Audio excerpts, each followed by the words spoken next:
Olá, estamos na retrospectiva 2020 do Imagem e Credibilidade. Lembrando que esta é a segunda parte da retrospectiva. Na primeira, falamos muito das questões políticas que envolvem não só o governo, mas também o Congresso Nacional, os reflexos que vieram das eleições, e nesta parte vamos tratar de outros assuntos, não menos importantes, muito pelo contrário, talvez até afetem mais a vida de todos nós que os anteriores, porque são assuntos relacionados à justiça, à saúde e também a setores importantes da nação. Então, estamos aqui iniciando este conteúdo, lembrando a você que é um conteúdo feito pelo Grupo Imagem e Credibilidade em parceria com o Jornal de Brasília, o nosso grande parceiro e o grande jornal da capital do país. Eu, Alexandre Jardim, sempre bem acompanhado dos jornalistas e meus colegas Rodolfo Lago e Estevão Damasio, vamos levar a você, então, como dissemos, um pouco do que aconteceu neste ano, sempre com uma visão do que pode refletir no ano que virá. E lembramos também que este conteúdo vai ficar rodando até o início do ano, porque nós também vamos parar um período. Nós estamos encerrando as nossas atividades diárias deste ano de 2020, mas deixando a você este conteúdo que ficará disponível tanto a primeira parte como a segunda até o dia 3 de janeiro. A partir do dia 4, nós retomamos com o JBR News, que é o nosso informativo diário para você, e o podcast semanal, que sempre vai ao ar aos sábados. Então vamos lá. Iniciando este conteúdo, retrospectiva 2020 do Imagem e Credibilidade, vamos então iniciando com a bola no pé de Rodolfo Lago. Rodolfo, a gente conversou muito esse ano, fizemos muitos conteúdos a respeito da mais alta corte do país. O Judiciário, e em especial o Supremo Tribunal Federal, tem levado muitos espaços privilegiados da nossa mídia, porque, afinal de contas, não só por decidirem muitos assuntos da justiça, acabaram decidindo muitos assuntos do legislativo e do executivo. Enfim, virou uma casa, digamos, bem mais política do que jurídica. Então, Rodolfo, iniciando com esta situação do judiciário, crises, rebeliões, enfim, novidades, porque também tivemos novos nomes entrando na casa, a bola está no seu pé, meu amigo. O que você tem a nos contar sobre 2020 no judiciário brasileiro? Pois é, Alexandre, Estevão, nossos amigos, nossos seguidores. A gente já brincou aqui, né? Quer dizer, hoje em dia o brasileiro periga não saber o nome dos 11 jogadores da seleção brasileira, mas sabe o nome dos 11 ministros do STF, né? O STF realmente ganhou um protagonismo impressionante. E você deve lembrar, né? Você que acompanha, que segue a gente, que assiste os nossos conteúdos, que quando houve a passagem do poder no comando do Supremo, né? Quando saiu o ministro Toffoli e assumiu a presidência o ministro Luiz Fux, a gente dizia aqui que havia uma grande possibilidade das brigas ali aumentarem, né, entre ali os chamados o chamado grupo garantista, né, o grupo que defende mais, né, os direitos ali dos condenados, os direitos de quem está respondendo o processo, e o grupo lavajatista, o grupo mais ligado ali a essa coisa do combate à corrupção, da necessidade de punição, porque o Fux tem mais, ele está mais claramente ligado a esse grupo que apoia, né, o combate à corrupção. E, de fato, é o que a gente viu. Né? Desde a chegada do Fux, as brigas aumentaram para valer. Né? Há um ponto, né, que a gente até já mencionou aqui no outro conteúdo, o Alexandre trouxe essa informação, há um ponto de agora, que vai começar começa o recesso do judiciário, parte dos ministros, né, não resolverem não sair de férias para não deixar o Fux tomando as decisões sozinho, né? Justamente por causa dessa briga, uma situação absolutamente inédita, né, dentro do Supremo, que reflete bem o tamanho dessa briga, dessa disputa, né? Rodolfo, Que, me permite, porque eu ouvi uma brincadeira em Brasília que eu tenho que contar para o nosso seguidor. Apelidaram Gilmar Mendes, Alexandre de Moraes, Ricardo Lewandowski e qual é o quarto? São 4 que ficaram de férias, que não sairão de férias. Gilmar Mendes, Ricardo Lewandowski, Carmen Alexandre Lúcia. de Moraes. Não é Carmen Lúcia, não. Alexandre de Moraes. Claro, Marco Aurélio Melo. Marco Aurélio Podia Melo. ser outro. Pronto. Apelidaram, querido seguidor, os 4 de os Cavaleiros do Apocalipse, porque eles estão levando a destruição do Supremo Tribunal Federal e colocando em terror o atual presidente Luiz Fux. Tirando a brincadeira, volta você, Rodolfo Flávio. Não, é realmente incrível. Isso nunca tinha acontecido, né? Quer dizer, ministro do Supremo, né? Juiz, representante do judiciário, cá entre nós, abre mão das suas longas férias, do seu longo recesso por essas questões, é uma situação absolutamente inédita e que reflete, né, o tamanho dessa divisão impressionante que hoje se vê no Supremo, né? É interessante porque essas divisões e esse clima pesado no Supremo Tribunal Federal não são novidades. Elas ficaram bem expostas nas transmissões do julgamento do mensalão, ou da ação penal 470, como os petistas chamam. Mas ali nós vimos situações super constrangedoras, né? Brigas explícitas. E, naquela ocasião, esse grupo garantista e o outro grupo, né, eles entraram em embate principalmente porque houve a operação, né, deflagrada pelo Ministério Público, e agora não é uma operação, é o estilo de governar do Bolsonaro que, na minha opinião, infla ainda mais os ânimos e separa bem 2 grupos ali no Supremo Tribunal Federal. Embora esse estilo, muitas vezes também, do Bolsonaro, consegue uma coisa que parecia impossível. Em algumas situações, ele une o Supremo. Né? Une o Supremo, por exemplo, quando as pautas são absurdas. Né? Quando a Câmara dos Deputados, né, quer atropelar a Constituição e o Supremo caminhava para dar aquela pedalada, não é pedalada fiscal, mas uma pedalada jurídica. E aí, pela força da opinião da pressão popular, e a gente abre um parênteses, foi importante que os ministros são sensíveis, sim, às pressões populares. É óbvio que eles não ficam lá no Face, no Twitter o tempo inteiro, mas é óbvio que eles também sentem isso. Em casa, quando vão ao supermercado, nem sei se o ministro do Supremo vai ao supermercado. Eu dei exemplo aí de uma situação cotidiana. Mas, enfim, eles acabam sendo pressionados. Naquele momento, né, essas pautas consideradas absurdas e abusivas levam a um Supremo dividido se unir quando o desrespeito é muito grande. Então, é uma situação muito instável. Não é bom para o país ter um Supremo assim, com ânimos tão acirrados, não. E é interessante, Estevão, você falar exatamente sobre esse ponto específico, porque quando a gente fez a brincadeira dos 4 Cavaleiros do Apocalipse, eles surgiram justamente por conta dessa decisão. Quer dizer, claro que não, o Marco Aurélio Melo ainda está com uma raiva, digamos assim, do Fux, daquela história lá do André do Rap, que é aquele traficante, enfim, aquela história que nós já debatemos aqui, se vocês quiserem relembrar para o nosso seguidor. Mas outra pauta absurda que uniu o Supremo, aquela do André. Sem dúvida, sem dúvida, né? Para a gente lembrar, já... né? O Marco Aurélio Melo deu, ele decidiu soltar o André do Rap, e o André do Rap, se mandou pelo mundo, nunca mais foi visto. Né?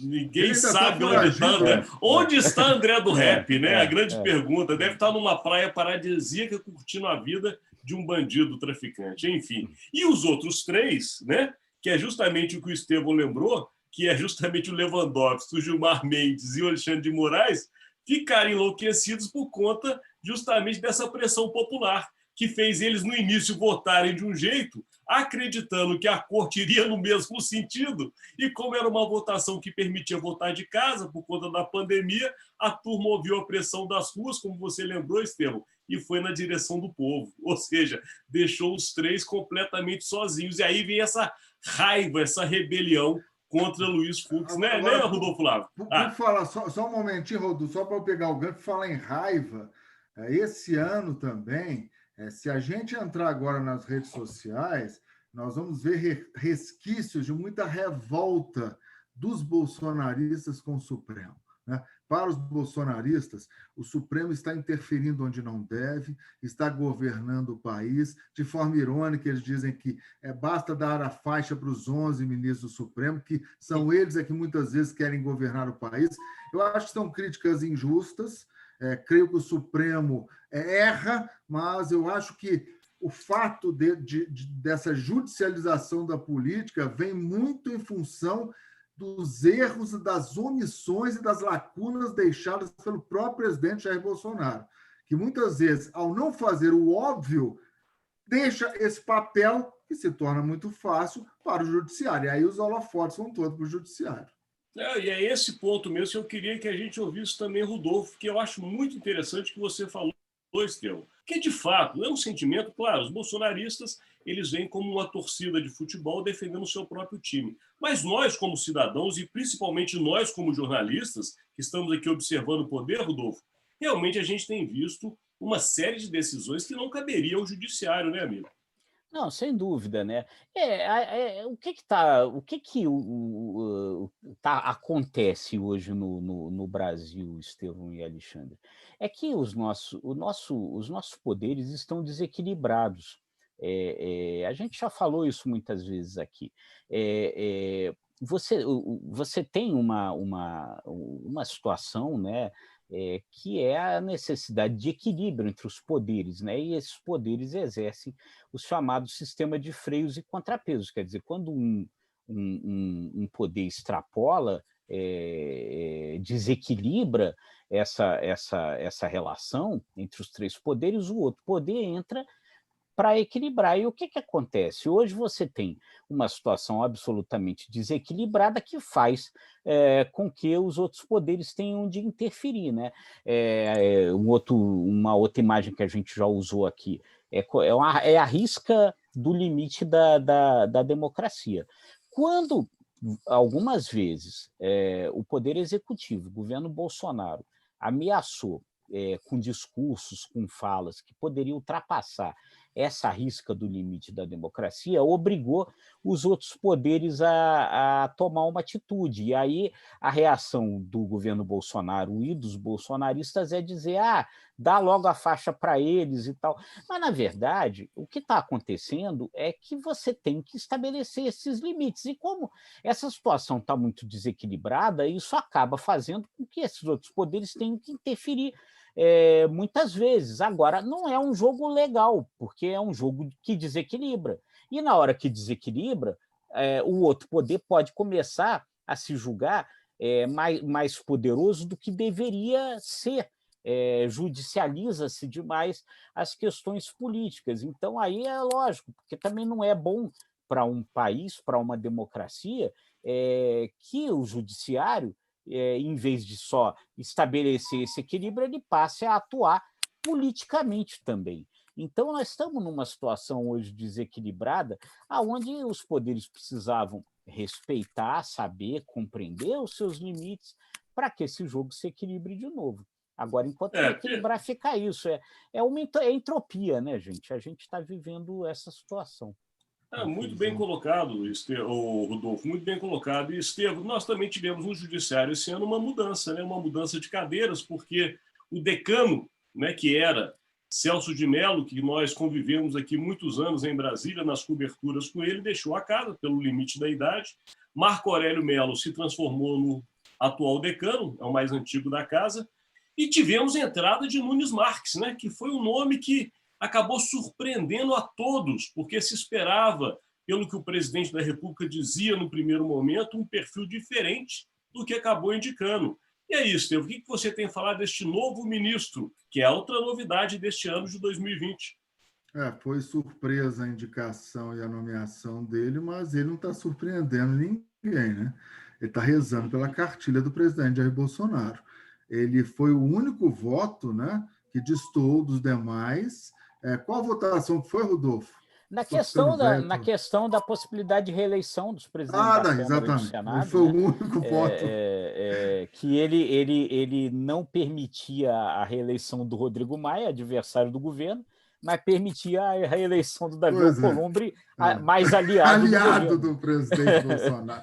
E agora, mais recente, deu um tiro na Lava Jato, no combate à corrupção, né?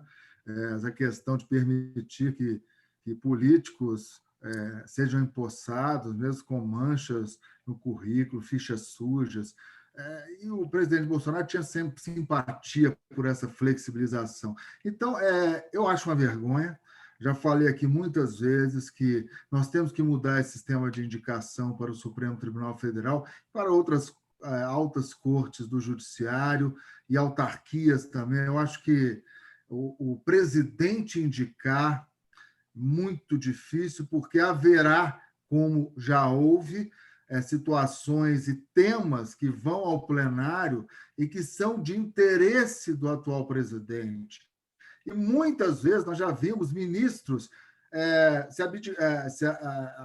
eles não querendo participar da votação, né, alegando, né, que o tema é de interesse do Planalto, eles foram indicados pelo atual ocupante do Palácio Planalto e ficam impedidos de participar da votação. Outros não vêm constrangimento nenhum e participam da votação. Mas esses dois primeiros votos mais polêmicos do Nunes Marques realmente enfraquecem muito a tese de independência dele em relação ao outro lado da praça, que é o Palácio do Planalto.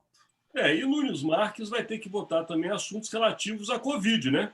Que é outro assunto que, obviamente, tomou as atenções de todos nós, estamos todos vivendo, inclusive este cenário que vocês acostumaram a ver Imagem e Credibilidade nesse ano é decorrência da pandemia que todos nós vivemos, tivemos que deixar de ir ao jornal, Estevão Damares até fez uma mudança maior em toda a vida, tudo decorrente da pandemia, esperamos.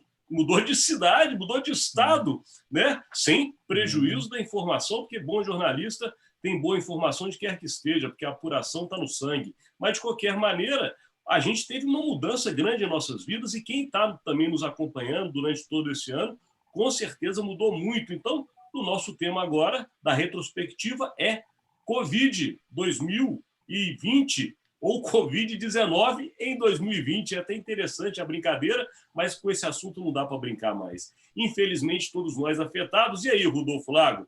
Nós temos, inclusive, saindo do Supremo e indo para a pandemia, um tema que parece que liga os dois, não é isso? Pois é, você veja, né? Essas coisas que realmente nos entristecem no Brasil, que é essa ideia, né, de fidalguia que parece persistir, né, de algumas pessoas se sentirem melhores do que as outras, né? O Supremo pede ao Instituto Butantan para ver se, por favor, reservam 7.000 doses da vacina Coronavac para vacinar eles, os membros do judiciário, antes das outras pessoas. O que se justifica isso, né? Os ministros não estão indo nem ao Supremo, eles estão julgando de casa. Por quê? O que justifica numa situação dessa? Todos nós aqui, vivendo esse ano super complicado, ansiosos pela vacina, né? Estabelecido, não só aqui, mas em todos os lugares do mundo, um critério, né, para a imunização das pessoas, que começa pelas pessoas mais idosas, pelos profissionais de frente, da área de saúde, né, aqueles que correm mais risco. Aí o ministro do Supremo chega e diz assim, eu quero aí me vacinar primeiro, me bota na frente da fila. É triste, né? É mais um episódio, né, Alexandre, Estevão, dessa profunda confusão que virou a questão da Covid-19 no Brasil, né? A falta de um comando central, a falta de um governo envolvido, comprometido com essa questão, seriamente comprometido, com um discurso único, com relação à pandemia, com relação a como enfrentar a pandemia, transformou isso numa tremenda bagunça, né? Hoje, o Brasil padece dessa falta de comando central, dessa falta de unidade no combate à pandemia, que vai fazendo a gente ver outros países avançarem. Alguns países já começaram seus processos de imunização e nós aqui não temos ideia de quando vai começar, porque isso se transformou nessa zona, nessa bagunça. Qual é a vacina? Quando a vacina vai chegar? Quando vai ter seringa? Gente, nós nem assinamos com a Pfizer. Nós ainda não assinamos o contrato com a Pfizer. Nós não assinamos o México está começando. O México está começando, o Chile está começando, a Argentina daqui a pouco, e nós... Não, vários países já começaram, e o interessante dessa análise que vocês fazem é que nós gostamos de analisar e mostrar para o nosso seguidor as consequências dos atos políticos, e agora, no final do ano, ficaram muito claras essas consequências. Por quê? O presidente iniciou o ano não levando em consideração a questão da pandemia, chegou até a minimizar, chamou de gripezinha, ficou público isso em todo o país e até internacionalmente. Depois trouxe alternativas como remédios, que nem vem ao caso a gente ficar falando, que seriam eficazes, se mostraram também ineficazes. Acompanhou um líder mundial chamado Donald Trump, que se mostrou nas eleições americanas como derrotado, portanto não foi a melhor estratégia, e todo esse negacionismo acabou resultando nisso que vocês falaram. Então, olha como o ato político tem uma consequência direta na população.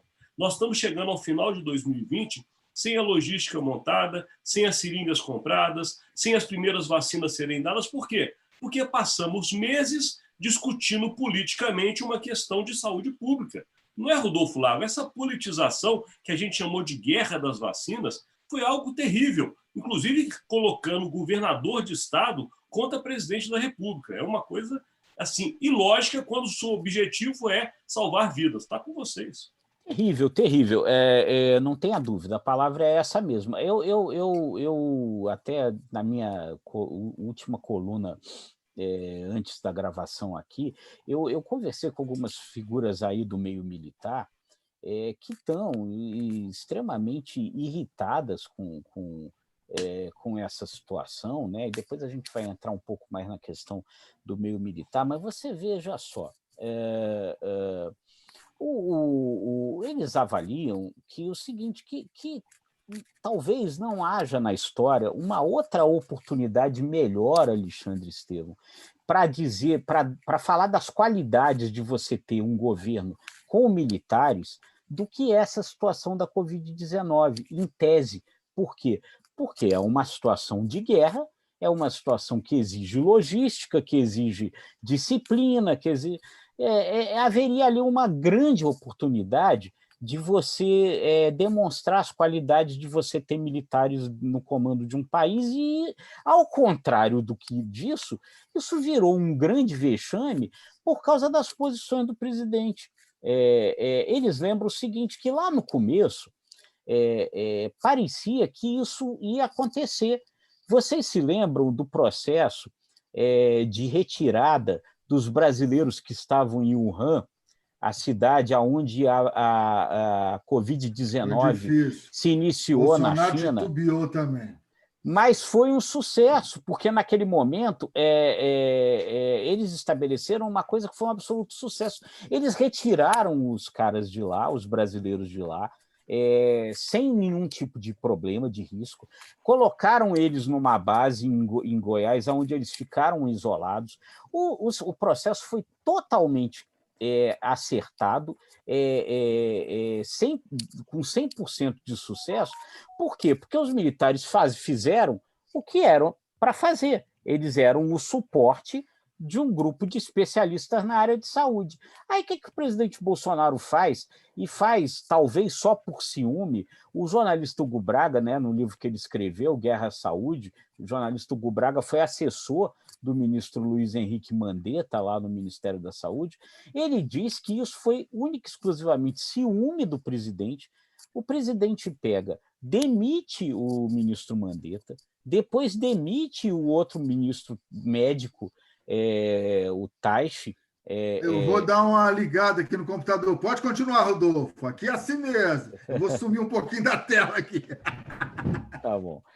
Demite o outro ministro da Saúde, o ministro Taishi, coloca um general no comando do Ministério da Saúde, um general que demonstra absoluto despreparo para a questão,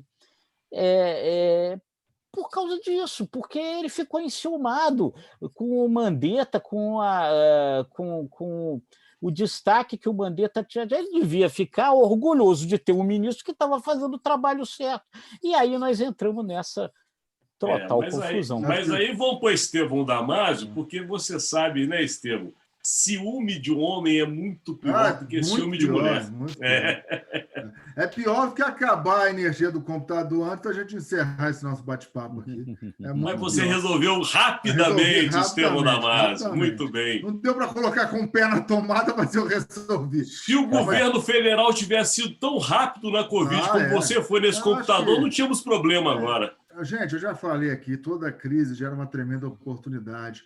Os atuais presidentes, primeiros ministros, quem está no poder hoje no mundo, tem que agradecer a oportunidade ímpar que eles estão tendo de abraçar a população, de passar segurança, né, aos seus conterrâneos, de dar a essa população dos seus países a informação segura, né, de combater o vírus como ele deve ser combatido, de unir o país. Bolsonaro não fez nada disso.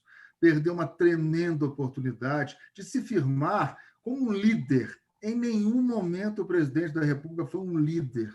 Líder, mesmo você não concordando, você respeita. E ele não conquistou o respeito de quem não votou ele. Até o momento, Bolsonaro não governa para o país como um todo. Ele insiste numa visão míope em governar para aqueles 33% que não descem nem sobem, aquele percentual de bolsonaristas de carteirinha. É um erro grave, é um erro crasso. Como nós, respondendo Rodolfo, nós poderíamos ter, nesse momento, a data exata de início da vacinação no Brasil, se o presidente da República não gosta de vacina, não acredita no poder da vacina e, mais, desestimula a população a buscar a vacina. O erro é tão grosseiro que Bolsonaro não entendeu ainda que quanto mais rápida for a imunização de boa parte da população brasileira, teoricamente mais rápida será a recuperação da economia. O ministro Paulo Guedes, ministro dele, fez esse apelo. Né? 2 vezes. O presidente do Banco Central, esta semana, reforçou isso. Gente, quanto mais rápido nós imunizarmos a população, mais rápida será a recuperação da economia. Gente, ele está jogando contra. Então, eu chego e faço um apelo ao presidente. Presidente, se não quer ajudar, pelo menos não atrapalhe. Não é um desrespeito, mas você tem que falar isso. Está atrapalhando. O presidente está atrapalhando a recuperação do país. E o que está acontecendo, Estevão, já até puxando para um outro ponto que também nós temos que falar nessa retrospectiva, é que tudo isso já está causando, inclusive, insatisfação em setores aos quais não se imaginaria ter nenhum tipo de insatisfação. Porque justamente o berço, ou seja, o segmento, se assim podemos dizer, da onde saiu o presidente, onde ele se fez, que é o meio militar, é de onde estão saindo as maiores críticas a este momento da Covid. Porque justamente não estão enxergando, e isso está sendo dito por militares, não estão enxergando a chamada qualidade logística no Ministério da Saúde. Quando se fala... Exato. Não, quando se fala que o ministro atual é um general com especialidade em logística, militares que o conhecem, e não somos nós jornalistas que estamos falando, dizem que é o contrário, que a cartilha da logística do Exército ela tem pontos que são cumpridos à risca e que o atual ministro não tem cumprido. Portanto, para eles, ele não entende nada de logística. A que ponto chegamos, Rodolfo Lago? Os militares agora é a nossa pauta. Não.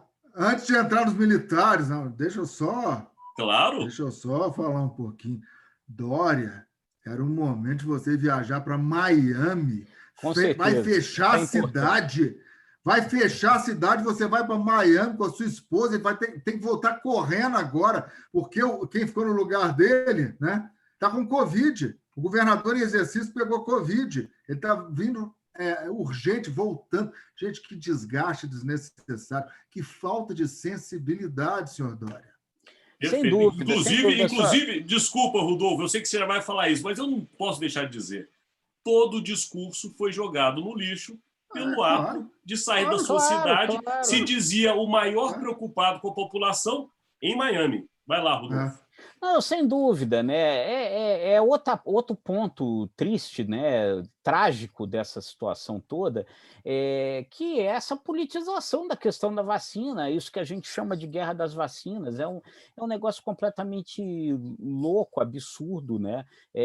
Que a gente esteja vivendo essa tragédia danada, porque aí é o seguinte, então nós temos de um lado um presidente que diz que não acredita em vacina, fica falando contra ela, e aí como adversário o governador de São Paulo, né? E aí ele aposta numa determinada vacina, e aí também é o seguinte, ficamos todos aí esperando, porque, enfim, estamos todos esperando a vacina Coronavac do Instituto Butantan, e aí o que acontece? O Instituto não fala qual é a sua taxa de eficácia dessa vacina, até agora não disse, diz que é acima de 50%, mas não se sabe o que reforça o discurso do Bolsonaro. A gente vai tomar uma vacina se a gente não sabe se ela é eficaz, aí também já é demais, né? Lembrando, Rodolfo, quando o mundo inteiro está colocando vacinas na praça, vamos dizer assim popularmente, com mais de 90%. Com mais de 90% de eficácia. 100% de eficácia não existe, mas 50% aí também já é muito risco para a gente tomar. Aí não sabe, não pede o registro da Anvisa, então a gente não sabe nem se o próprio governo de São Paulo vai conseguir cumprir o seu calendário de vacinação prometido.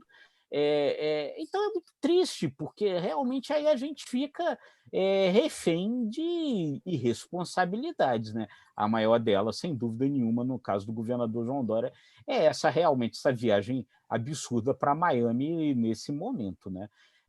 Então, falando de responsabilidades, né? Vamos falar de responsabilidade.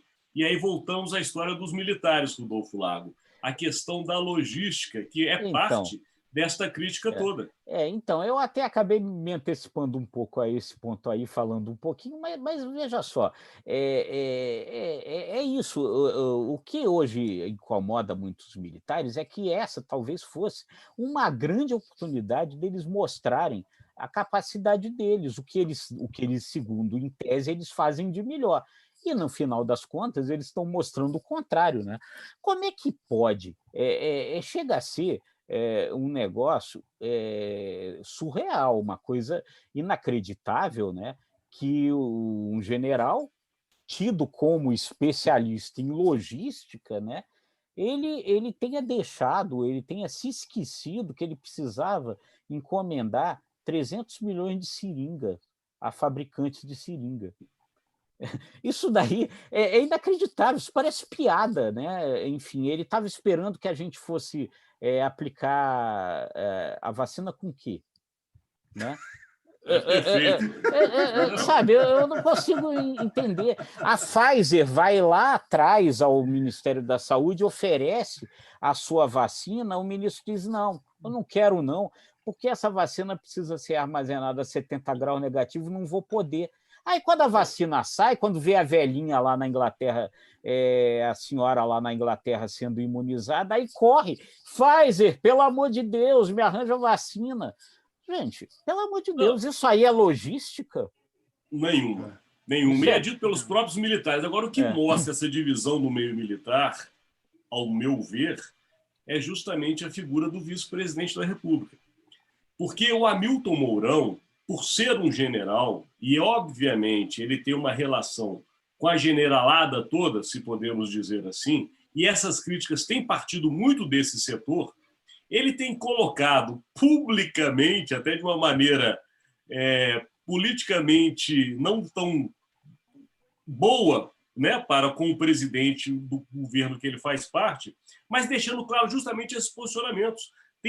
Tiveram semanas neste ano que chegava a ser cômico, porque o presidente dizia uma coisa e o seu vice-presidente dizia outra. Mas é justamente isso. O Mourão reflete o posicionamento dos quartéis. O Mourão, ele fala muito de acordo com o que os comandantes estão pensando. E aí se mostra justamente esta diferença de pensamento entre o presidente, que é oriundo das Forças Armadas, e os comandantes das Forças Armadas. Há aí uma clara divergência, se não diríamos uma ruptura em breve, né, Estevão? Eu acho que o grande temor, né, dos oficiais, da alta cúpula, do Exército, da Marinha e da Aeronáutica, é barrar definitivamente a ideia, né, do presidente Bolsonaro, intencional ou não, né, de confundir o papel de instituições de Estado com instituições de governo. As Forças Armadas são instituições de Estado.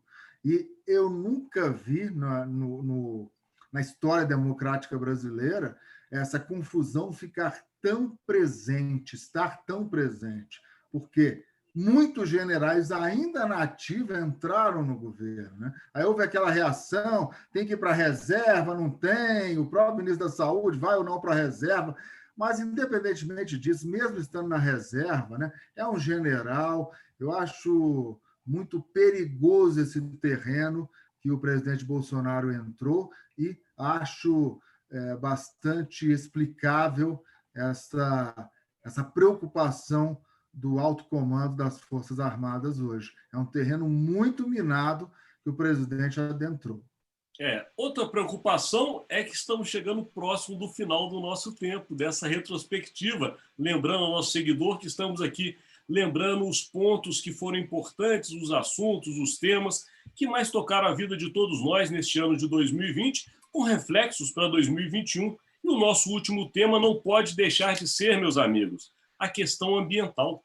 O meio ambiente foi um assunto muito discutido neste ano, não só no Brasil, mas em todo o mundo. O Brasil, inclusive, perdeu alguns bons contratos decorrentes justamente do seu posicionamento com relação ao meio ambiente. O ministro aí do meio ambiente, Ricardo Salles, no mínimo polêmico, né, com posicionamentos contrários ao que o mundo hoje defende em termos de defesa do verde.